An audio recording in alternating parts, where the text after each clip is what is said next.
Can you it's another one. To the first I had to go. session of this I'll sue the semester's government. seminar, which is on UN Sustainable Development Goals. Why they matter. I'm Judith Van Allen. I'm the co-instructor for the class. So it's my pleasure today to get to introduce our lead instructor, by the way, Ndulo, who's speaking today. I've also been asked to make one announcement, and that is that the course development, the course requirements for those of you who wish to take the course for credit are over there on the side table. And if you have further questions, you can ask Evangeline.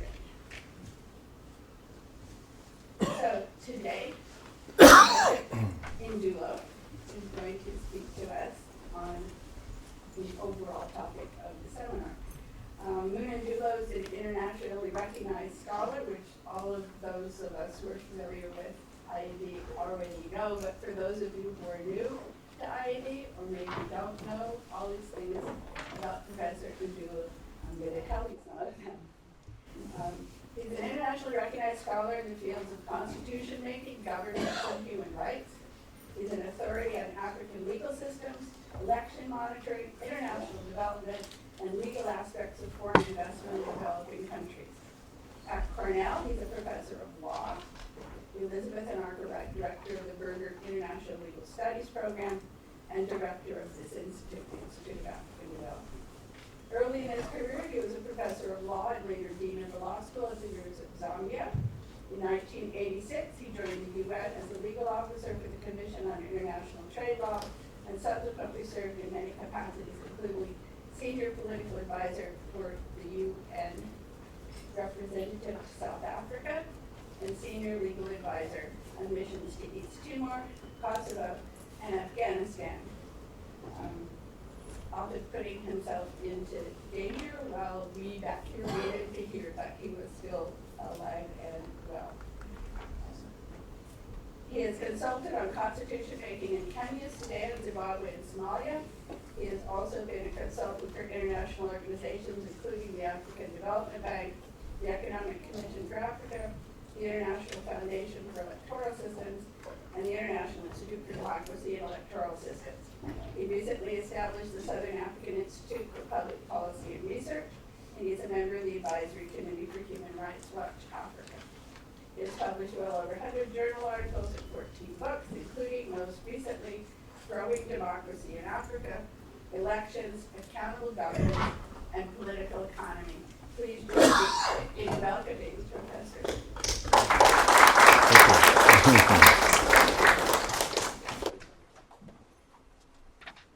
Thank you very much for the very kind introduction. As was pointed out, It's seminar series. I mean, every semester we take a theme, and then we bring in speakers right through the semester, and it can be taken as a course, as my colleague has pointed out, and those doing so, the requirements are here. But I also like to take the opportunity to introduce the staff of the institute that ran this seminar. There is Evangeline Ray over there, and Jackie Sai, she's behind there. And also there will be Shamil Kedgika. Where is he? Shamil, yeah. So he's the course assistant, so he has all the answers to your problems. Yeah. So, yeah, and thank you very much for coming. Being the first, I feel intimidated. It doesn't matter how long I've been teaching. Every time you start something, it's like a little bit nervous at first. So, yeah, this is my topic, Sustainable Development Goals, why they matter.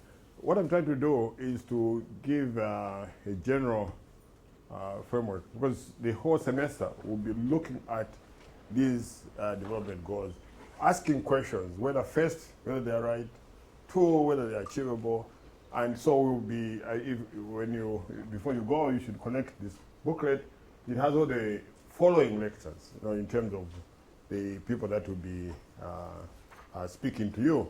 And most of them are people that are specialized in various aspects of development. But my task is to introduce the topic. So to introduce the topic, I'll give you the general framework in terms of what the Sustainable Development Goals are about. And also try to answer the question, why do we need goals? I mean, do they really matter? Because the world seems to spend quite a lot of time developing these goals. And I think we should ask ourselves that question, that what is the role of these goals? Does it matter that we have these goals? So, now, first I think we have to see that where we are now is a follow-up to what happened in the year 2000. Because in the year 2000, you had a summit of world leaders gathered in New York, the largest gathering of world leaders at the time. And they came up with a declaration, which was called the Millennium Development Goals. So these goals, there were 8 of them. They were established and they were time-bound. They said that this is what they were aiming at in terms of development in the world, and that therefore they set targets to be achieved within 15 years. So by 2015, they were supposed to achieve many of the goals that they set themselves out to achieve. So first thing is they establish these goals, and they're supposed to guide the development effort in the world. Now we know, of course, that since then, there's a lot of literature that evaluates these goals in terms of what was achieved, was anything achieved, if any, and of course what has happened is that those goals, the ones that were declared in 2000, have now been replaced, because you see they were time-bound, so they expired. 2015 is over, so now they've come up with these new goals, which are called the Sustainable Development Goals.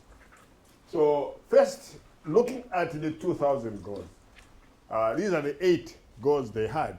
This is a very brief summary in terms of the titles, but when you read them, for example, goal 1 would say, we intend to eradicate poverty and hunger. But then they would set goals within that context to say, have the poverty levels in the world, extreme poverty. And also you have achieve universal primary education. That was goal number 2. And then you had the goal, promote gender equality and empower women. And then reduce child mortality. And when you look at those goals, they will give some kind of figures, in terms of reduce it to what? This will be like half what it is and all that. And then improve maternal health, combat HIV, AIDS, malaria, and other diseases. And then you have 7, ensure environmental sustainability. And then you have the Global Partnership for Development, which was about how they're going to work together and partner with the various development organizations are going to partner together to try and work towards getting these goals. So, of course, as I've said, these have now been replaced, but still there's need to actually examine these goals in terms of what happened, in 2015, what did we achieve? If we didn't, why did we achieve those? Because that should inform the future, isn't it, in terms of the new goals. And if we don't do that, I think then we are likely to get nowhere. Now, looking at the first goals, I think it can generally be said that the progress has been very uneven. There are huge disparities across the world, and I think we all know that. And some of the increases, some countries have reported, for example, that they've achieved primary school education, but the methods that have been used have often been very dubious, because, for example, they ended up doubling the intake of students in classes, and in some countries now, schools are like 2 classes per day. The teacher teaches from 7 to 11, and then another completely new class from 11 to 4. And you begin to ask yourself in terms of what's the impact on quality and all those issues. So we have to interrogate how, where they say these goals have been achieved, how they have been achieved. Has it been at the cost of quality, for example? So now also in some cases, productivity has been achieved through working longer hours. And again, we need to interrogate those things, that if they've been achieved, how have they been achieved? But by and large, I think we can say that the progress has been very uneven, and we continue to see a world where there is, gross inequality, as well as huge populations that are subject to extreme poverty. And I think one might even say that the current immigration crisis, in terms of, if you look at the statistics, through some of the, many of the people going to Europe, for example, are coming from conflict areas, Iraq and Syria. But it's also true that actually the second group in terms of population is actually an African state, Eritrea. So you see that they somewhat tell a story that some of these refugees are coming from countries that have been reporting improvement in terms of achievement, saying that they've achieved some goals. And if they had, one would have thought that that would not be happening. And in fact, there's this book, I think, that I'm sure many of you have come across by Piketty, called The Capital in the 21st Century, where he's arguing that, in fact, inequality in the world is worse than ever. At the level, we have reached the worst ever, in terms of inequality in the world. It's a very interesting book to read. Now, so this is the overall picture in terms of whether countries reached the targets. And this is from the UN. So you can see that red shows no progress, and yellow not expected to meet the targets. And in the context of the continent that we are focusing on, you can see that, in fact, in Africa, most of the areas are reporting that they don't expect to meet the goals. And that's the total picture in terms of the whole world as to who reached these goals and who didn't and all that. Again, I think that what would be useful in terms of scholars is, of course, to go into these statistics and interrogate why actually these countries did not reach these goals, and what is needed to reach these goals. Was it a structural problem, or was it financing being absent? So we need to look at all those issues. Now, the new goals. So as we try to, as I pointed out, you had the Millennium Development Goals, which were 2000. 2015, they expired. So again, world leaders got together last year. Again, it was a very large gathering of world leaders at presidential level. Most presidents attended this meeting. However, this meeting, the development of these goals was somewhat different from the way the first goals were developed, in the sense that here, the UN had established a task team as early as 2012 to actually work out goals that would replace the Millennium Development Goals. So they involved over 60 UN entities and agencies, and they had regular meetings, discussions, workshops, to try to see what they could come up with. And of course, what they produced is what we have now as the Sustainable Development Goals. So the argument being made is that this new document received a lot of attention in terms of experts. There was much more thinking went into it than the previous document. And you can see they talk of these huge numbers of agencies involved. So, however, they of course do build on the old goals. And now if you then can see what the new goals are. First, the numbers have increased tremendously. From 8, we now have 17 goals. So these are the goals that have now been articulated. You can see there that to end poverty.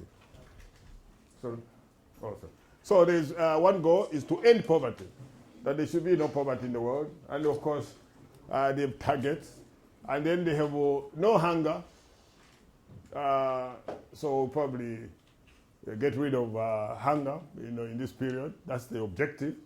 And then, of course, good health, quality education. And it's interesting that in the previous goals, there was no mention of higher education. They simply talked about primary education.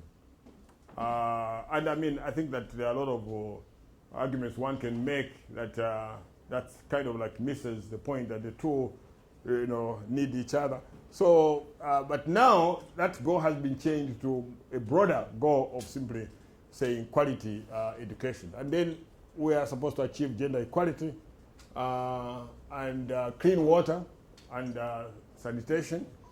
And these are very ambitious goals when you think that, I mean, most developing countries, 50-60% of the people have no access to clean water, isn't it? And we are aiming at actually changing this situation. So then, of course, you have renewable energy, that is one of the goals, and good jobs and economic growth, innovation and infrastructure, build lots of infrastructure. Then you have reduced inequalities in the world. Now, against that goal, you should think about this goal in relationship to what, for example, Piketty is talking about, in terms of the inequality in the world. And you have sustainable cities and communities, responsible consumption. That, of course, is talking about, to some extent, also the environment, so that there is responsible consumption, and that way we take care of the environment as well. And then you have climate action, you have life below water to take care of that, life on land, peace and justice, and of course, lastly, partnerships for the goals. And that is collaboration, that there should be countries and the various agencies should work together when it comes to these goals. So, now again, I was saying some of our speakers will be addressing the question of whether really these goals are attainable, whether they make sense, and I think those are important questions to ask. Now, the question I think that arises is, it's very expensive to develop these goals, as you can see, in terms of the meetings and all this. Millions of dollars are actually spent trying to come to work out these documents. So the question, I think, is, do we need them? Is it the only way we can actually address development? Or we can go ahead and do things as we're doing without the need for goals? What role do they play? Now, one of the arguments that's made is the one that you see there, that setting goals works. That it works in a complex world, in that organizations and countries can align their agendas, and also, of course, as they look at funding. Now, the idea there is that, of course, these goals are not self-executed, but there's some value in that they give you an agenda as a country, and then you can work your programs towards achieving that agenda. So again, there's an argument by the Overseas Development Institute that this is the closest They represent the closest humanity has come to agreeing on a common agenda for a truly inclusive future where no one is left behind. And again, I think one of the questions we should ask ourselves is that, do they really address this question of inclusiveness when you look at them? I mean, when you look at the goals, are they addressing what is actually causing inequality? Are they addressing the question of inclusiveness in the world? And so there are other arguments that are made in that Kennedy is quoted here as saying that this is Sachs who said, defending the idea of goals, he said global goals help to galvanize a global effort. He argues that the case was put best by John Kennedy when 50 years ago, when he said that by defining our goal more clearly, by making it more manageable and less remote, we can help to draw hope from it and to move irresistibly towards it. Now again, I think in that statement, of course, Kennedy realized that it's not self-executing. He's not saying that just because there's a goal to end hunger, it means that hunger will be over. No, you still have to address the issues that cause hunger, isn't it? So, and that of course will involve many things, including mobilization of the necessary funds to achieve those objectives. But I think the argument that they're making is, and it'll be interesting to see your reaction to that, that it's about hope. It's about creating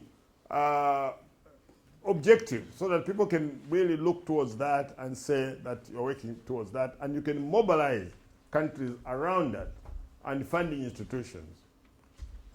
So, and again, in the H there is the same argument being made that you can then agree on the direction where you are supposed to be going. Other arguments made are that goals create peer pressure, that political leaders were purely publicly and privately questioned on the steps they are taking to end extreme poverty. So that even when you go in a country, you find that there is a debate by NGOs and others challenging government and reminding the government that they have not achieved the goals and what are they doing about these goals. So we can say that that's one plus for the goals. And of course, there's the question of setting a minimum core standard to be achieved by states. And of course, the empowerment of NGOs in that they have something set by the international community which they can then say to government, but you committed yourself to doing this. So why are you not doing this? So it becomes a reference point in terms of accountability. And again, that goes per networks and communities of experts' knowledge and practice into action around sustainable goals challenges. So finally, I think the argument is made that goals tend to mobilize stakeholders. And I think here you're talking about the various actors in development, in that you begin to talk the same language. When you're talking to the World Bank or to Asian Development Bank or the African Development Bank and the experts, you can talk to them about the same things to say, we agreed on this. That is, there's no disagreement as to where we are going. So you begin to mobilize your efforts around those goals. And again, I think one should ask oneself a question as to whether actually that's the effect. Because I think that's an argument that's being made, and we have to test that to see that does it actually work this way. Because it could, in fact, be a way of avoiding responsibility. Now, I think that, to me, and here I'd like to look at the challenges. And what I'm trying to do here is to say that it's not sufficient to set goals. And I think if the world thinks that by setting goals, then they've done work, I think that can actually be extremely misleading. So I think we should see goals as a first step. And we have to realize that the current poverty and inequality in the world is built and is sustained by a well-established structure, economic and political. So just saying that you want to end poverty when actually you're not addressing the structure that causes that poverty, I think is not going to be very helpful. So in my view, while seeing the benefits of having goals, I would like us to be very careful about the way we view goals and constantly remind ourselves that the existence of poverty and inequality in the world is actually maintained by a well-established structure. And you have to address that. And to do that, we need good policy designs and adequate financing to try and address those issues. So real change, I'm saying, is structural. And it has to be structural. Otherwise, in fact, there will be no change.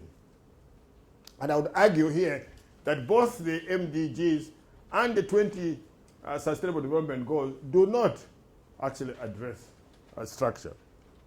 They don't try to address issues that are causing the inequality in the world, the framework of trade, the terms of trade, and all kinds of issues. They are not addressed. Now, you could argue that that's not a forum for addressing that, but at least one should acknowledge that there is this important aspect of the limitation in terms of achieving the goals. Also, I find that both the SDGs and the Millennium Development Goals, they lack a vision of equitable development. I mean, every country has a distinct political economy that shapes the extent and effects of inequalities, and each requires separate assessment. The marked differences in the extent and nature of inequality across countries demonstrates that inequality is not just determined by economic forces, it is shaped by policies and politics. So extreme inequalities tend to hamper economic activity and undermine both political equality and social stability. So as long as equality is not addressed, you cannot, in fact, address issues relating to education, health, which, of course, we say in the goals would like to address and end things like hunger and poverty. Now, and I think that sustainable economic development depends in large measure upon the development of a receptive environment for trade and investment. It will require investment in human resources and support for the rule of law and democratic governance. And I think that the relationship between good governance and development is no longer debatable. Even when you look at, say, African countries, look at the Mo Ibrahim Index, there's a direct correlation between the way a country is governed and the development in that country. So there's a direct relationship because it means accountability. It means adoption of good policies. And you can only do that if, in fact, there is good governance. And there has to be investment in human resources. I mean, this is a knowledge-based type of development that we're facing these days. And without addressing education and the development of human resources, we will get nowhere. And that's one of the major weaknesses that they had in the earlier MDGs, where actually all they were focusing on was primary education. And one can make the argument that that is not sufficient in terms of what you need to actually make a country move. So the overall message is that all these means of implementation will require sufficient investment if the new post-2015 development agenda is to make a difference to people's life. So to overcome the challenges of development and eliminate poverty requires massive resource to transfer into developed countries.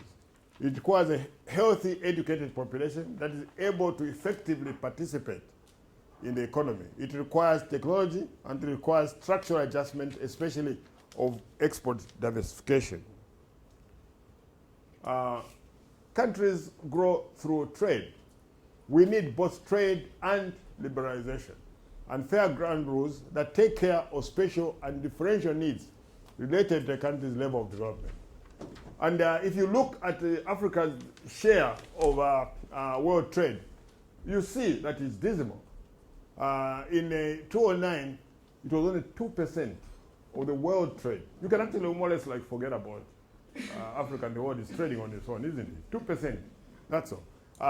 And even intra-African trade, that is trade between African countries, was very low, just 10%. And compare that 70, 50, 52, and 26 to Europe. Europe has the highest in terms of intra-trade within Europe itself. It's 70%. North America, sorry, that's not North Africa. North America is like 50%. And then you have Asia and South American states. So we're far, far behind in terms of trade. And yet, that is really one of the keys to economic development.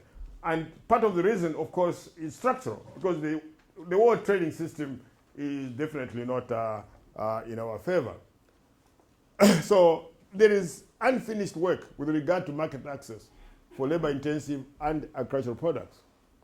These sectors are crucial for industrial development and poverty reduction. We all know what has happened in Doha. Been meeting. Doha is now almost exhausted. And the issue is really agricultural products, isn't it? And that's where actually the developing states have comparative advantage. But there's no agreement on that, which means that in fact countries can continue to put subsidies and therefore prevent agricultural products from developing states reaching markets like in Europe and the United States. And it's an area where they need major concessions, and it goes to structure. So you cannot talk about improving education when actually you're not restructuring so that those countries can have the money to put in education. So, and that's my point about how the goals do not address the question of the structural causes of poverty. Now, we also, of course, need massive development infrastructure. If you look at the ADB report, they say that just to connect Africa, I think you need for the next, I don't know how many, maybe it's 10 years or something, to spend something like 60 billion. And that money is not there. So, and again, of course, at the heart of development is really living within environmental limits, ensuring everyone can meet their basic needs, keeping inequality out of hand. And I think one of the other problems that you see in the whole debate of these goals is that there's too much emphasis placed on identifying reforms that need to be done in developing countries at the expense of examining necessary reforms in the international system. So it's always focusing what developing countries can do to attract investment, what can do to do this. But no focus on the international system that actually is preventing trade, for example, to be equitable, or in fact of building capacity so that there is trade in those countries. So, now I just try to make the point there that setting goals helps social mobilization. The world needs to be oriented in one direction, but I think still the important point that I've been making should not be missed. Now, to conclude, I just put up those observations that were made by the Indian government, in terms of these SDGs. And the Indian government put in this comment that in the end, really, you'd have to deal with the question of capacity. And that you have to deal with the capacity in developing countries in terms of creating the conditions that can produce, for example, industrialization, so that in fact there's trade. I mean, one of the reasons why there's no trade between, intra-trade in Africa is really, it goes to lack of industrialization, isn't it?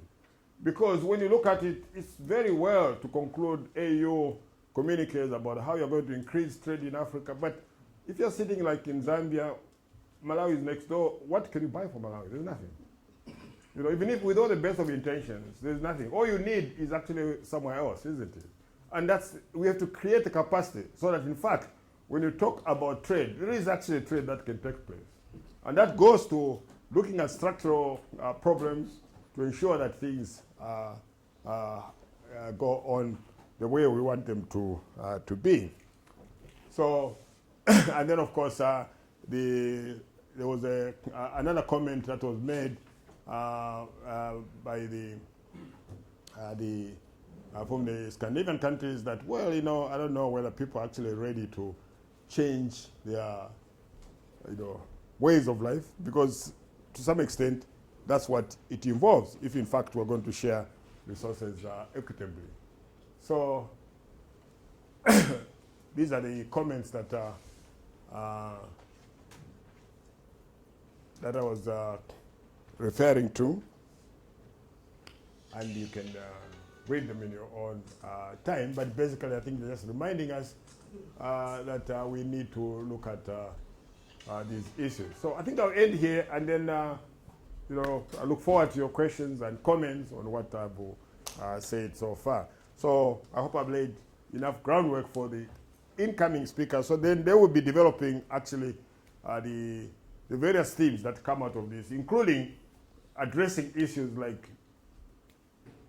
what will be the impact of these goals on development. So thank you very much.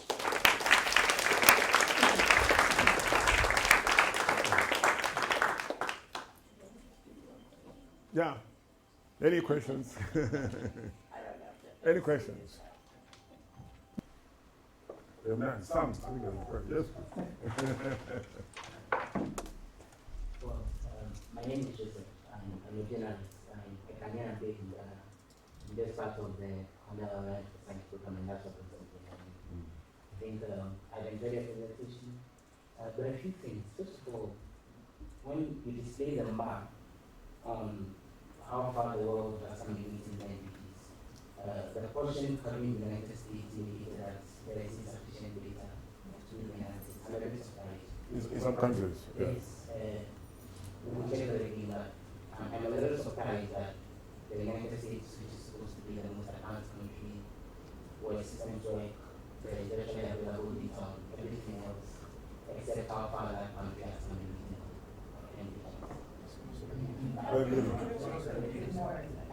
Yeah, well, I think part of it is that, where is that? Yeah. So, insufficient data. Yeah, part of it is that it doesn't include enough really, in terms of the MDGs as they were designed. We're really focusing on developing, so they weren't. Okay. My second question. You spoke a lot about the possible difference that we can see in the SDGs and all that. I want to relate this discussion about the SDGs to someone that I did. I'm a journalist as an indicator. I recall that I did a documentary focusing on how Ghana has performed when it comes to meeting the NDPs. And in one of the interviews that I did for the documentary, I took a government minister who spoke about how, in my country, the government has done well in building hospitals, including healthcare, blah, blah, blah, blah, and all that. And then I pointed out to him that, but from the data on how well we've done in meeting the NDPs, there is a lot of confidence that we've not done very well. And I'm very surprised to hear his reaction to that to be, who cares?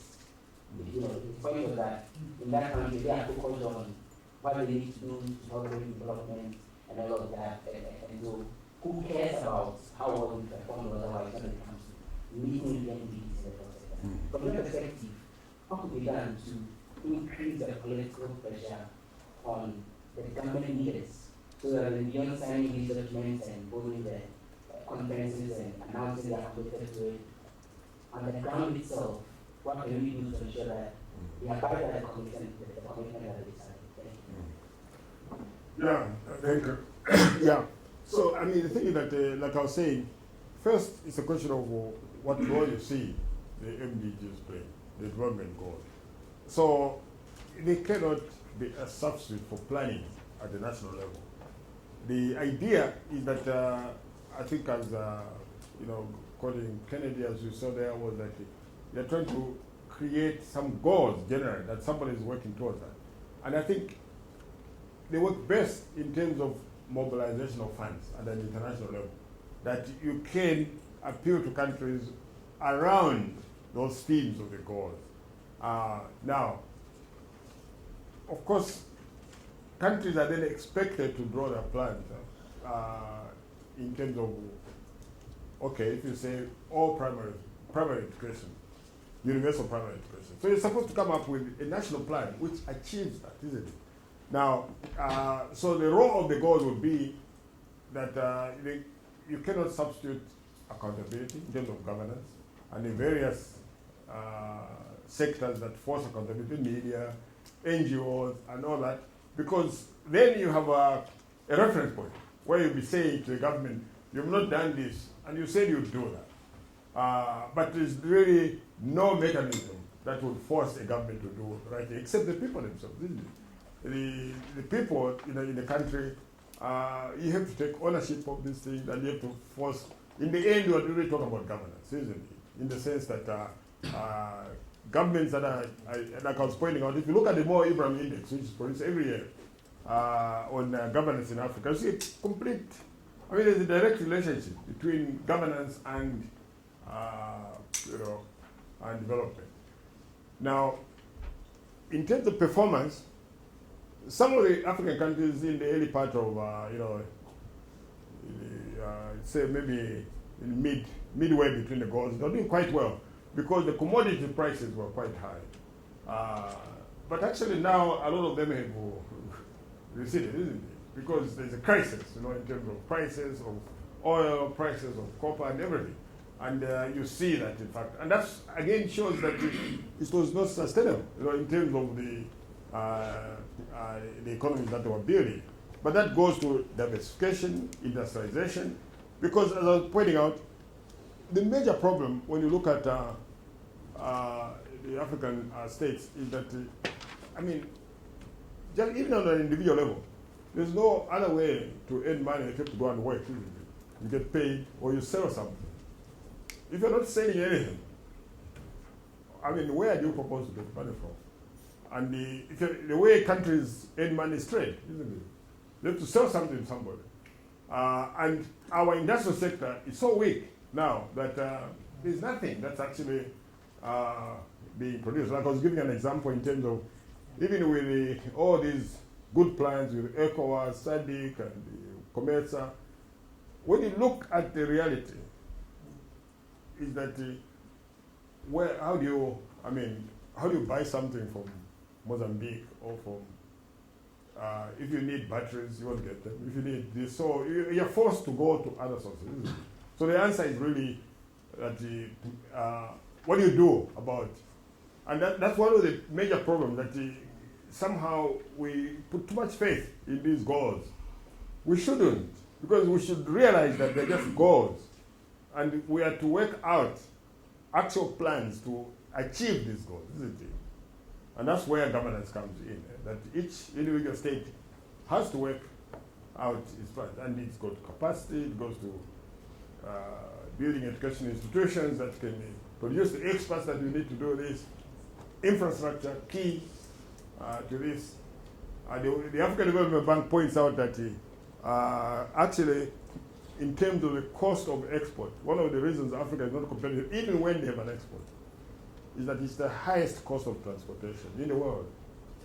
In terms of when you take the percentage of the price of a good and then try to figure out the cost of transportation, you find it's very high. And you have to reduce that, in order to be competitive. Electricity,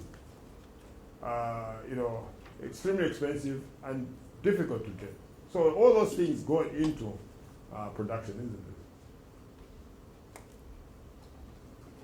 Yes, please. My name is Adam. I'm Humphrey Flo from Sudan, part of North Sudan, actually, from Darfur. I'm a water resource specialist. My question is regarding the development goals that we're talking about. If you see in this map, because there are almost like 17 right now. So Now, the new ones. are yeah, 17. so if you look at the countries, because priorities are completely different from one to another. But for example, like sub-Saharan countries, especially for example in Sudan, because water is the main issue. So meaning if you cannot even talk about development or education or trade or everything if there is no, enough water for the people. So is there any way of prioritizing per countries or per the needs so that you can achieve, or when they map these kind of things, they go across from 1 to 17 and then they say, okay, this is not met or insufficient data. Is there any kind of prioritization? So it's priority for water, then education, or education rather than water, something like that, within the countries globally. Well, it's the goals, as you say, you have 17 goals, and they're supposed to achieve these. So countries agree that this is what they should be working towards, isn't it? So they are related. You see water, for example, is there in terms of access to water and also sanitation. And those are critical part of development effort. And everything is related. I mean, if you look at, it was very interesting. One time I was talking to, a person who had been Minister of Health in Uganda, and they were telling me that actually they were quite frustrated after a while because they realized that in most of the countries that in developing countries, you actually have like Minister of Disease rather than Minister of Health. So I said, what do you mean? He says, well, I was working and I would go to an outpost and they'll say, this hospital works very, very hard. There are 4,000 patients, and they get even more money and all. But they say that, no one asked the questions, what are these 4,000 patients suffering from? And actually it was found that it's waterborne diseases most of the time. So you could save money on drugs by simply improving the water supply to that area. And you can see that there was lack of preventive medicine there, isn't it? And many things are related. I mean, if you look at studies on stunted growth, they do relate to diet, they relate to the environment. So things are interrelated. The problems don't come in compartments. They're all together. That's why you have to deal with all of them at once, isn't it?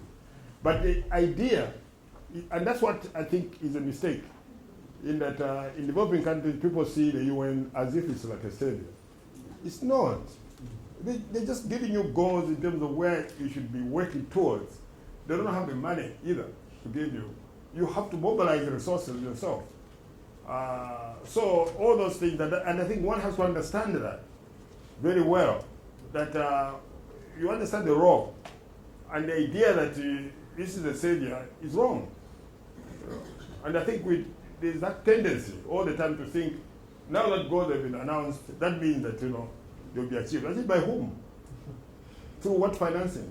I mean, if you look at the goals, they don't provide the financing. They're talking about the last goal, 17, which is partnerships. They're now saying, yes, we should get together to raise money to finance these things. Yeah. So you still have to arrange that. And that's why national plan comes, regional plans come in, and all that, isn't it? Yes. Yeah, you mentioned the real problem was frameworks for trade. Well, one of it. One of the problems. I mean, obviously the structure of the WTO does not favor our country for trade. So and Doha reflects that. So my question is, I know it's not the savior, as you just mentioned, but is there any way these goals could have been modified or taken a different approach to at least link that or make it an issue to consider the fact that we are very weak when negotiating trade agreements? So it's still, you mentioned that this is not the forum to address it, but is there any way we could, or do you think, or according to your criteria, that we could have reorganized something about the goals to at least link it or make it an issue. Well, what I'm saying is that the goals are okay, but realize that they're not self-executing. They're not going to bring about the work because you have then to work out how to actually achieve that, isn't it? Yeah. Now, the trade issue, I think that, I mean, the point is that if you look at WTO works by agreement.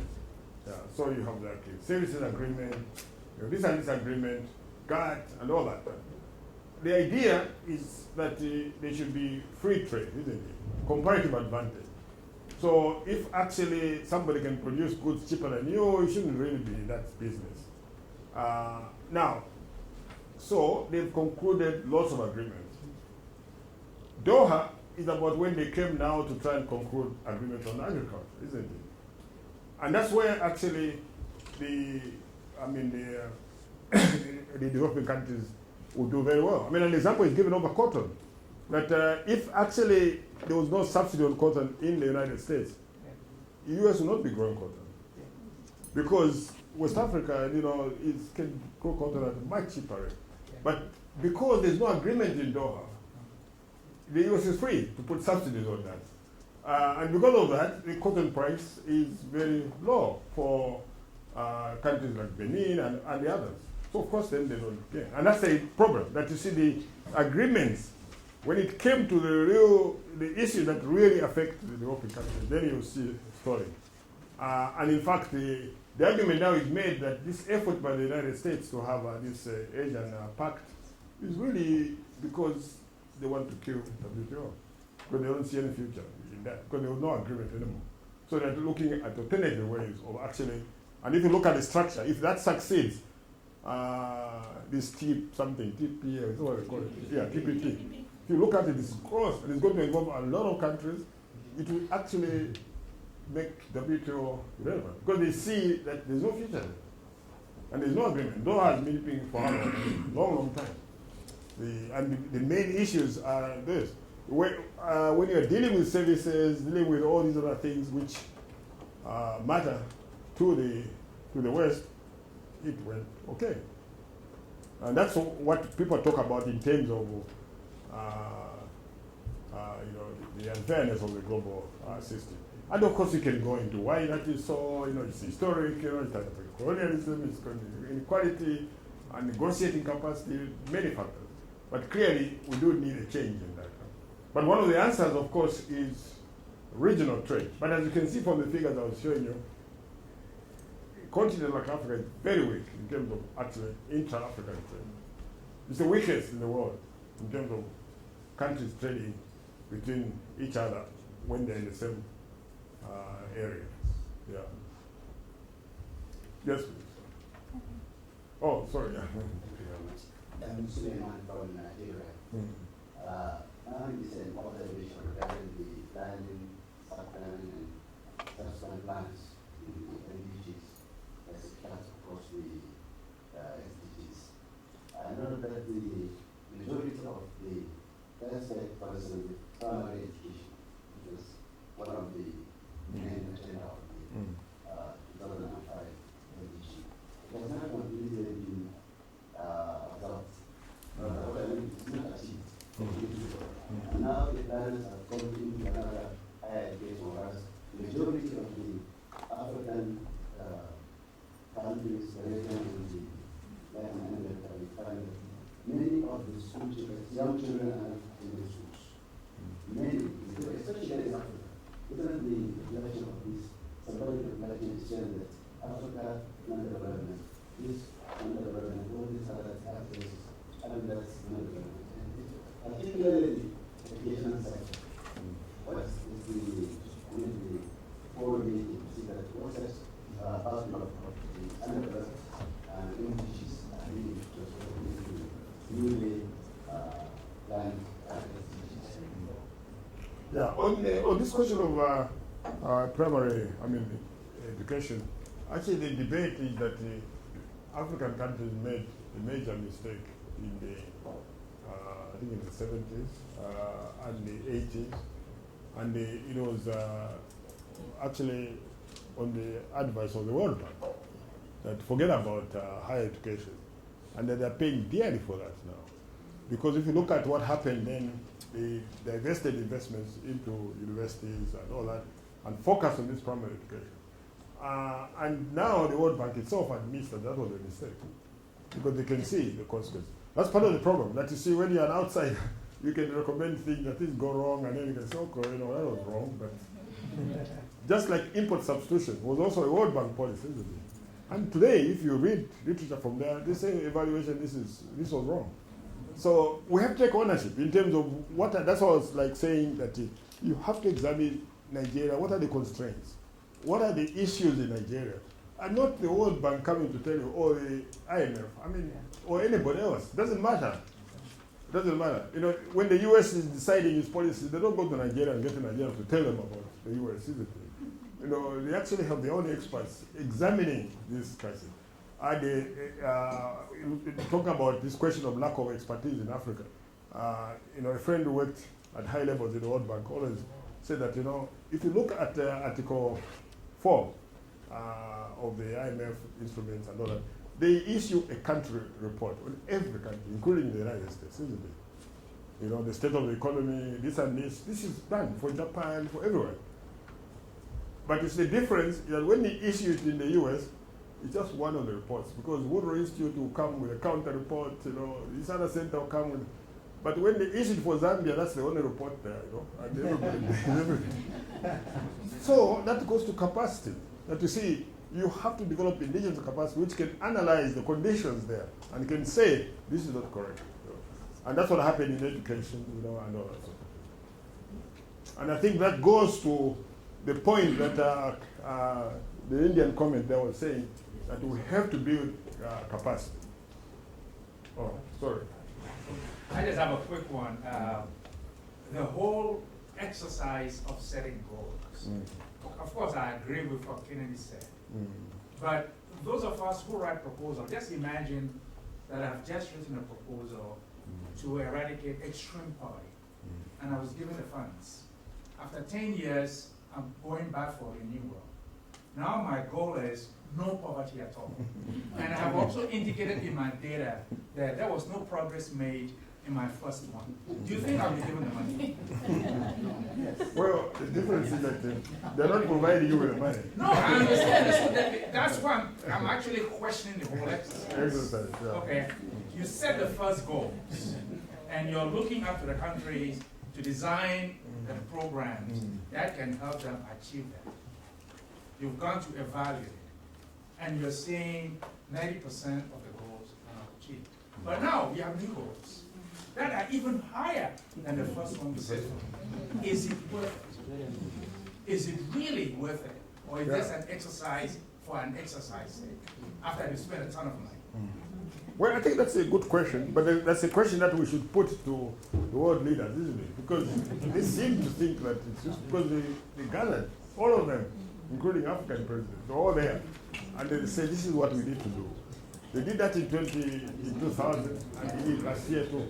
And of course, their view, their explanation is that they're in the goals, they're not providing the solution. They are simply trying to mobilize people around the idea that let's fight poverty, let's fight this. But they expect you to work out how to fight that poverty. That's a national issue in terms of your own conditions, your own policy. And of course, you still have to raise the funds to do that, isn't it? Because the framework doesn't provide financing.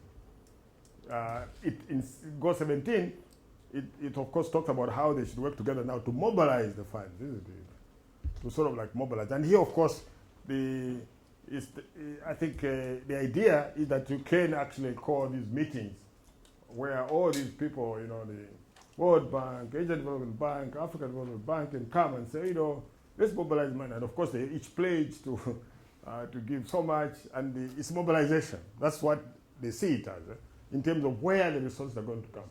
But my concern often with our countries, I think, I think I got this experience too when I used to work for the UN, which I did for at least 9 years. And you know, the problem is that people in developing countries see the UN in much sort of like playing a much more important role than other other areas of the world. See that in the other parts of the world, I mean, they're not seen like it's a savior. Why should they be a savior? They're not saviors. You're supposed to work with them in partnership, but not to think that they have solutions. They don't have solutions. Yes, please. Oh, you're not coming. Yeah, the hard Just a comment following that. I think the understanding is that international development is very good business. That's why the money keeps flowing into the pot, because it's good business for the rest of the countries as well, because you use the money that you give for development to give political kickbacks to companies who go do development work in developing countries.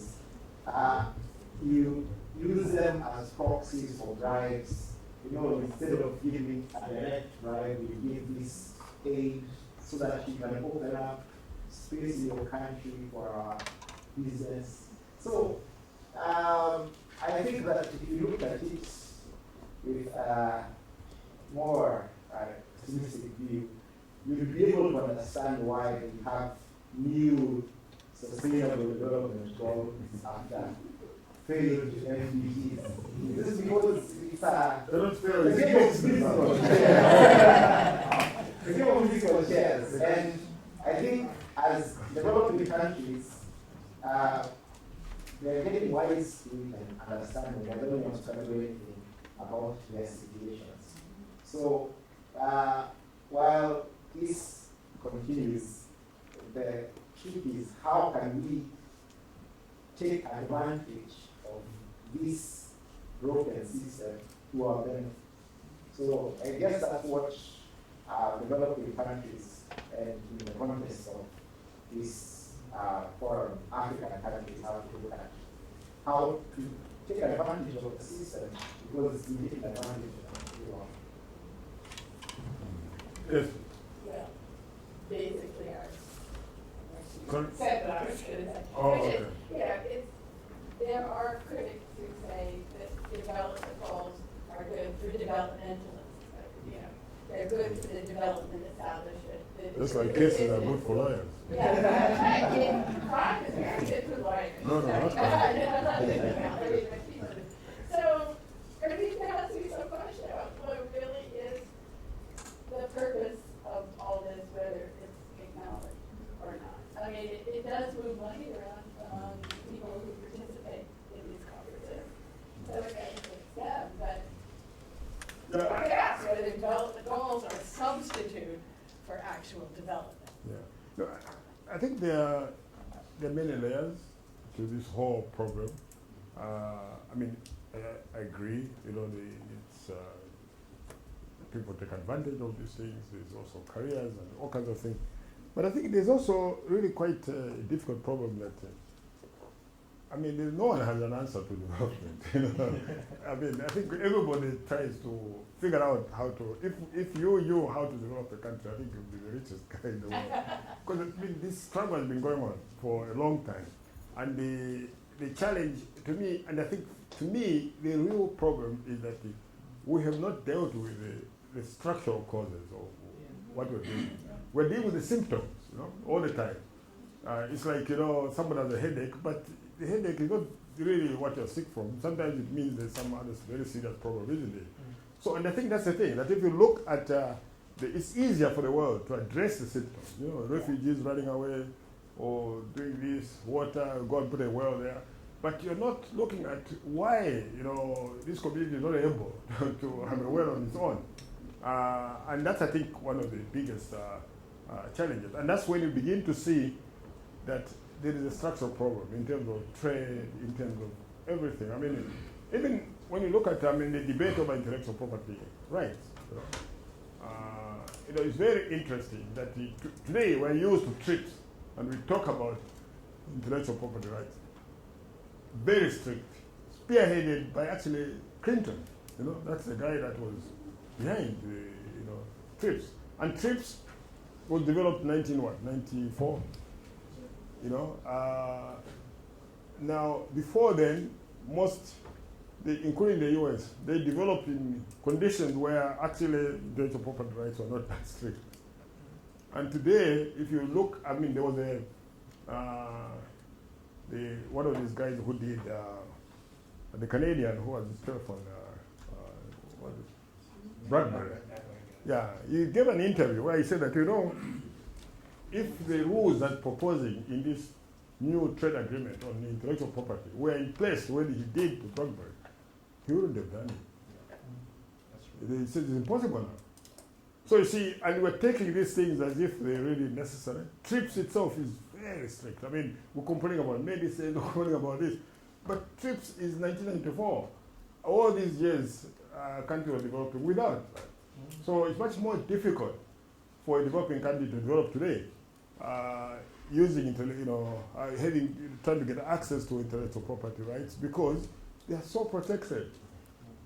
And if you look at TRIPS, it's even like a very unique agreement. You know, it has one clause there that says that you cannot amend TRIPS except to improve the rights. And it never happened before in any international treaty, but that's what is in TRIPS. And it was done by a Democrat, so it wasn't even like a Republican administration. You know, so you can see the difficulty that, that's why I think building capacity, making sure that we can have people who can negotiate these things. You know, political platitudes are fine. You know, you become happy. Everybody's happy, including the people oppressing you when you just talk politics all the time. Yeah. But you have to be able to really identify what the issues are and try to deal with all these. What is it that actually is the problem? And I think my message would be that we look at the goals as not self-executing. They cannot bring health, bring this, bring that. They cannot do that. You know, they are kind of like aspirational, isn't it? That you're looking towards that. But work out what to do. How do you actually get to that thing? And that's a national issue in terms of planning. You know, and in terms of industrialization and all those issues. But otherwise, it makes everybody happy, including the guys that you think are bad. To hear you always just talk about goals and we're going to do this and look at, if you look at the evaluation by the UN and World Bank about the Millennium Development Goals, it's all about how they were not achieved and what, but not much in terms of, okay, why were they not achieved? And shall we now address the reasons why they were not achieved? It should have been one of the goals for the 70s. Yeah, but you see, but isn't this really a problem in every society in terms of whatever you deal with? Whether, you know, even racism, for example, you know, you cannot deal with it just legally, you know, equality, but you don't actually realize that there's structural problems that cause that situation. And you don't address that. Everybody is happy that you're just passing laws which say you're all equal, you're all this and this, you know. But there is, you see, it takes a very long time to build a structure. But once a structure is built, it doesn't need law to stay in force. You can even remove the laws because it's now structural, you know. And that's, I think, the thing that we have to realize. That the inequality in the world is produced by a structure that is very well established. And unless that's addressed, we'll be talking about these issues even in the next 50 years. Do you think there'd be a better chance of success if there were fewer goals? Yeah. For me, the goals, like I would like to look at the goals as inspirational. You know, to say, oh yeah, it'd be nice to have no poverty, to this and this. Huh? But then I'd like the world to start to focus on structural issues. Take climate change, which is something we really have to get people behind. Mm-hmm. And my guess it's possible where maybe male-female equality is something that, you know, is very controversial in some places, and obviously it's very desirable, but is it going to be consistent with climate? But they're linked. You see, Yeah, you cannot are. isolate one. Yeah. And even when you talk about climate change, you see that. A lot of sun. I know, but you see, the ones that are causing the damage are not the ones that are suffering from the climate change. Yeah. So you can see already. Yeah, because it's a structural thing. So it's a structural thing. Yeah. Then again, when you bring the topic again of climate change, Africa is there to address the issue of poverty, and then now there's this big name brand of climate change that we're supposed to start thinking about. So again, it distracts them from their original priorities as an country. And now, of course, when you have a crisis like conflict that we're seeing in Syria and others, that the effects are worse because of climate. You see, because the land cannot sustain people anymore, so actually you get even more refugees. So everything is linked. And I think we have to deal with everything as interrelated. Yeah, that we have to see them as interrelated. But I think if I have any message, I mean, my message really so that as you embrace goals and talk about them, realize that they're not self-executing. I mean, it's not like tomorrow is going to give you a house because there's the right to housing. No, that's not. You have to come out with a policy that will create that house, isn't it? Yes, please. No, I think you covered very good points on the structural. I completely agree with that. But I also, part of the conversation that you're talking about, let's talk about the small things like conflict. Who's channeling their weapons? And why are they going there? Regime changes. How does that affect countries in the developing countries? What is going on? And then thinking about Millennium Development Goals, a lot of the money was channeled through NGOs and international organizations. But if you look at some of the research and data even in terms of some of the African countries, there's a private sector that actually is driving a lot of the economic growth. So then again, there's this conflict between government and NGOs as opposed to being complementary or supplementary. So in a way, for me, my point is again is what I think you covered the point about structure. It is really key in governance, but again also country and citizen awareness. Because right now, when our governments go and meet with World Bank and they say we're giving you money for this, if there's just collaboration at that level, at the end of the day, it's the citizens that suffer, and they do not have a participation in terms of how they decide that that money should be channeled that way. So there's all those structural things that I think for me is a big part of what you're trying to make the point here. And I mean, you're absolutely right. And I would add that, every policy, I mean, things must be context driven. But for example, privatization in a lot of African states, so even the push that the government to get out of business, we do this and this, it's actually fine if you have private capital to do that. But in most African countries, sometimes in big projects, government not being involved means the foreign coming in. So actually creating a market. So of course, this has to be balanced. It doesn't mean the same thing. UK privatized everything, during Thatcher days. But the buyers were basically British because they had the capital. You get it into it. Yeah, but they had the capital. But you see, often it's like, for example, when you read documents that say that no role of government, they should be involved in business, it's fine. But ask the question, if we get out, who is going to get in?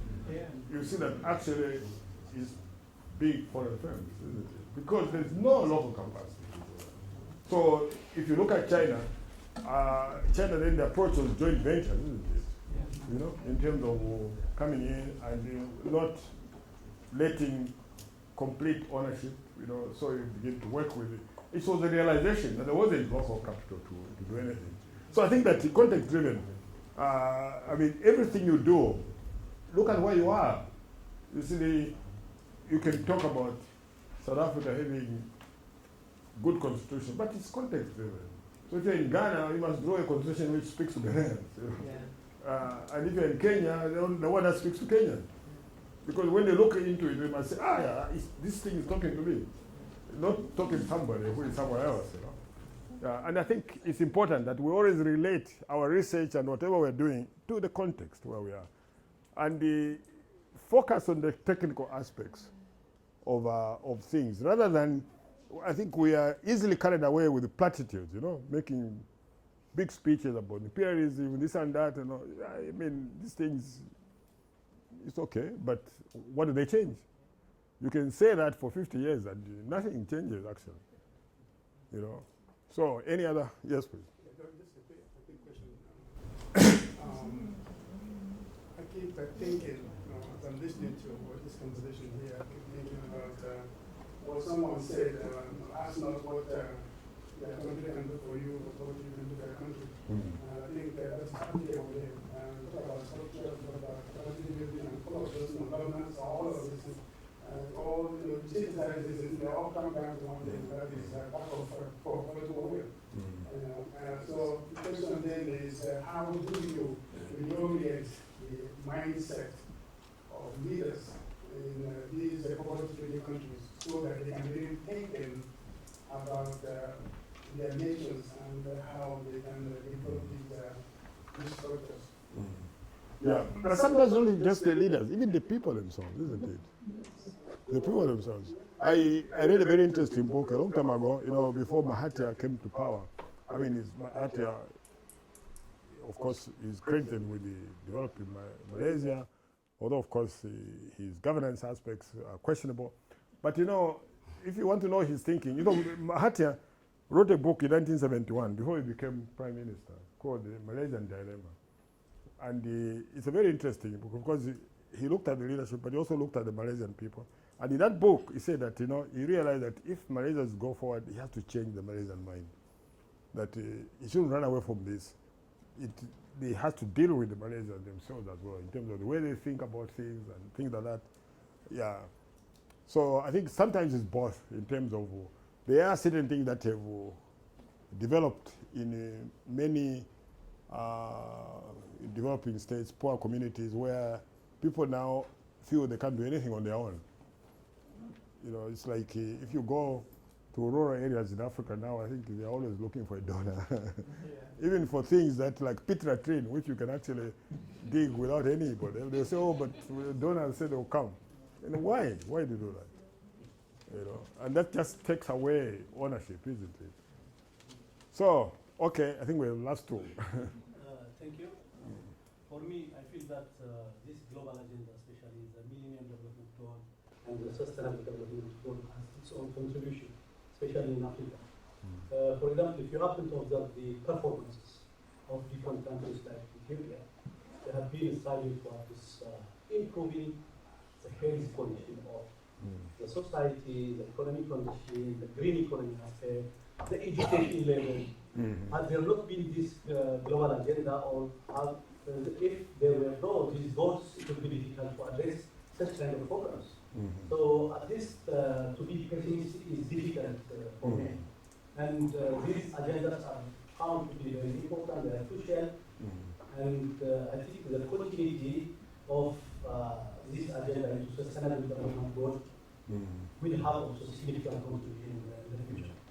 So I think we should think in such manner, because at least maybe 100% may be difficult, but at least there are successes, there are performance stories, success stories.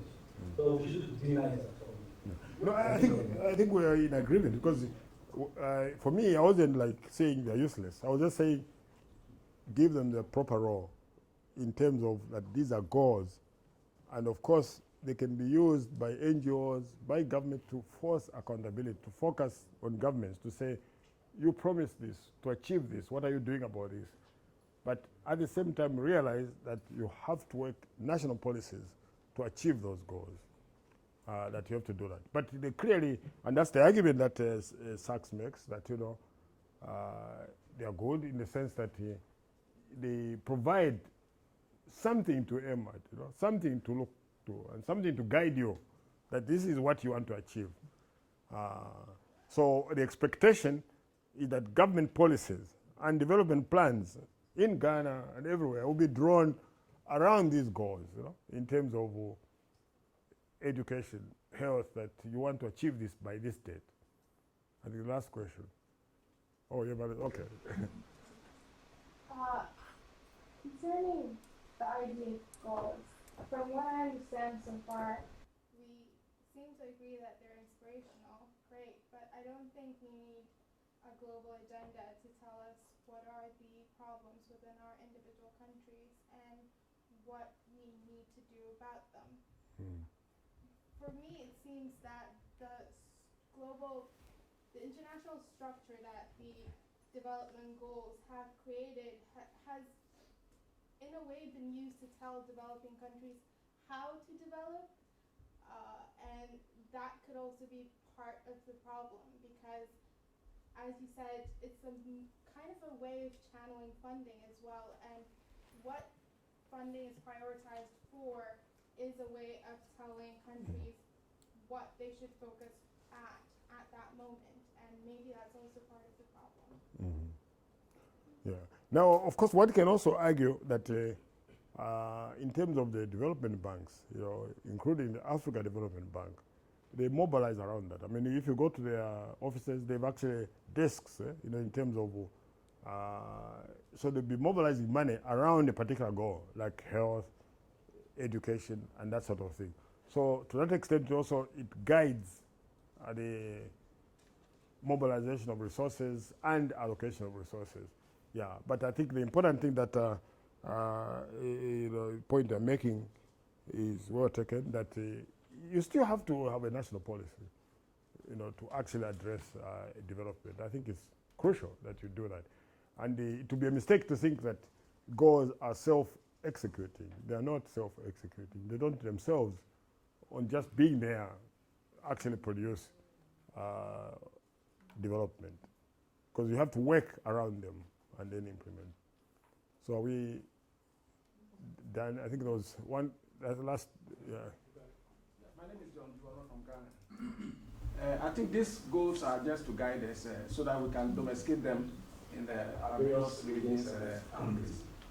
For example, in Ghana, because they are supposed to be country-led and country-owned, so you prioritize whatever you can do.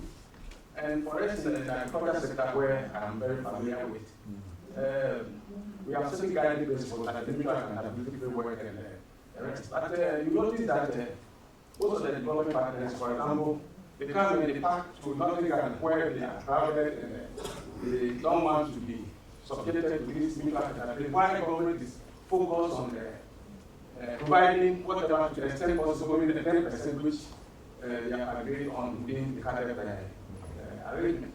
So at the end of the day, I remember about 2 years ago, we had a joint review, and when we were making when the government was actually making this statement about the investment that they have made, one of the development partners actually raised his hand and said, well, you have not captured our expenditure. I said, well, you cannot come into this country and go and maybe rent an apartment at maybe airport residential area and be spending your money and coming to tell us that you should include it into, because we have principles, that guiding principles, and once we go the process, I think to the extent possible, the resource mobilization that you are able to actually make for the year, that is what you are going to account your people. So I think that these are very good, but once you own the process, you are the driving seat. Any other person who wants to come and support you should be at the passenger seat to guide you so that, so that was what we were doing before, when you can find maybe USAID or GIZ person staying at the ministry, supervising some of the projects or the investment that have been made. But this time around, it's in the private sector. And because of the status that Ghana has achieved as a middle income, we are not getting the grants. The grants are coming, but they are all channeled through other areas that we think, well, it's not going to help us. So we are more focused on what, and I agree with what Mr. said, because the goals are there, and somebody will come and ask why do you need to be, but we have also prioritized what actions we have to undertake. So it should be a lesson for all of us, so that we take ownership of this country program, so that at least whatever we can mobilize resources, we should be able to give ourselves a mark, rather than other people coming to. Okay. Yeah, and that's one last point that also, I mean, the point that you bring out is an aspect of mobilization of resources. That most of these donor conferences, when they hold a donor conference, they are around these goals these days. It's easier to mobilize groups of banks and whatever to say, this is for goal number, this and that. So that's why you find that the World Bank and Development Bank, they kind of like talk this language as a language of mobilization of resources. Yeah, so thank you very much, and thank you to all of you for coming. Thanks.